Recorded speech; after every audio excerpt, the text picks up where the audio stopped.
Good morning. My name is Prophet C. Brazil. Welcome to another day of Bible prophecy. Sorry for the delay in recording, uh, presenting myself before now. But, you know, when we are men of God, we have all many obstacles just seem to just get in our way. However, not delaying in what my mission requires me of. But I had something like laboratory sickness. Let me tell you what a laboratory sickness is. It's something that's not normal.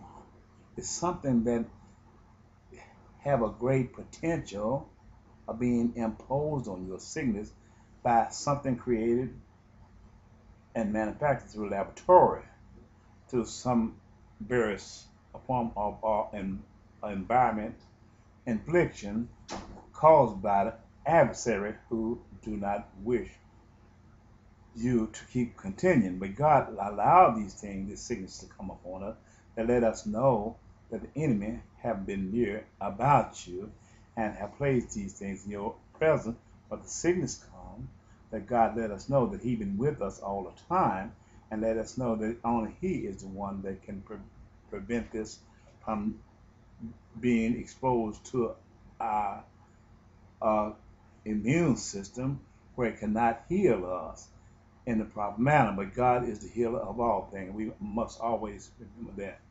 Just like I told you, I can't quit. I will not quit. It may be a delay because of sickness, some, but I'm faithful to my word. And forgive me if you grew a little patient in my return to YouTube. But however, I am a prophet sent by God. I'm a messenger preparing the way for the return of Jesus Christ, the Son of the living God, which can be found in Malicha in the whole scriptures of the Holy Bible. As I said, I am spoken of in throughout Bible prophecy. Do not lose your faith. Now, uh, as I get started here on this, I will start back where I left off at. There are some parts where I spoke concerning of false prophets. And I want to get this completed out of the way where you could see, understand what I mean. And the Hebrews was the people that God had chose for himself. They was the one to bring the world back in compliance. And I spoke concerning on before I start my primary recording that Nostradamus didn't have no power to tell you what God, only these things come from God and only God, no other source but God. Nothing about mythology could tell you what was the mindset of God and how these things came to be. Even the angels, they was powerless when it came to the wisdom and knowledge of God. So if the angels is close to God doesn't understand and don't know the significance of these facts unless God forbid them. And the prophets, God, they speaking, but they don't understand what they're speaking. How can Nostradamus sit and tell you in his writing or his interpretation that these things could go? These things is this and this is that. And he is less than, in the human flesh, less than the angels of God. So that being I said, you get away from the prophets that say these things, or the ministers that say that Nostradamus said this and Nostradamus said that. This is not the works of God. This is the works of the Antichrist, Satan and his works. Let me, while I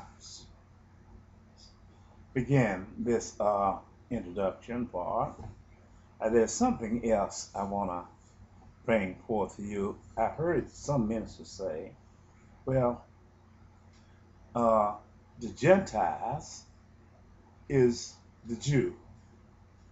There is no way the Gentiles is the Jew. Listen at why they quote This is the way that the ministers, the false prophets, or false ministers, sit and create a delusion of lie to deceive the mind of the person.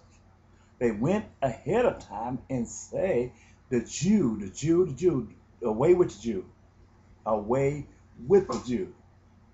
It is no Jew. It's of the pedigree is called the Hebrew.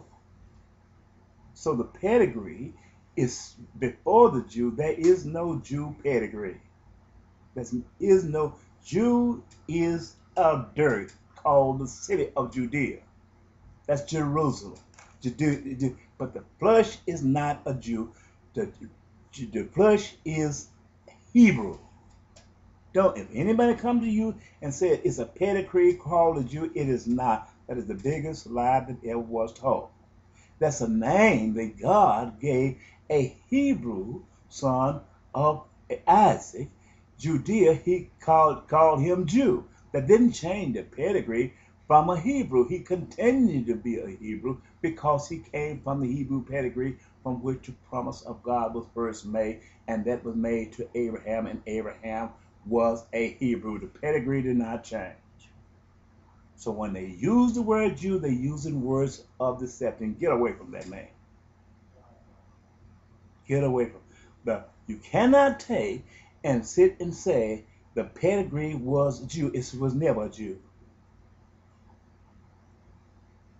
The pedigree of the Gentiles is a Gentile. The white man came from the Gentile.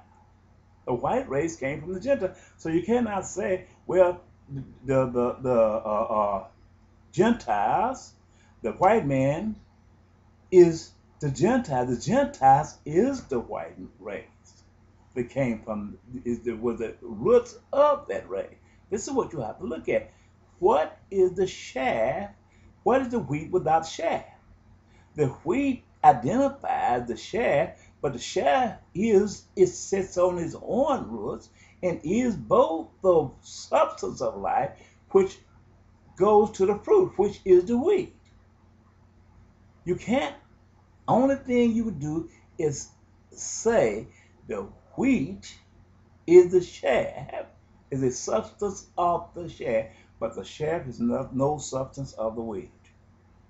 Because it started from the chaff, from the sprout that came up out of the ground first.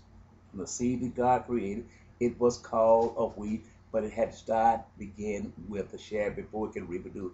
And anything reproduced after that comes from the chaff, comes from root. You cut the wheat off, the chaff is still there. Cut the wheat, the branch of the tree is still there. But once you go to the origin of the substance, which is the root, you have killed the whole substance of the life of the fruits that came from the tree when you destroy the root.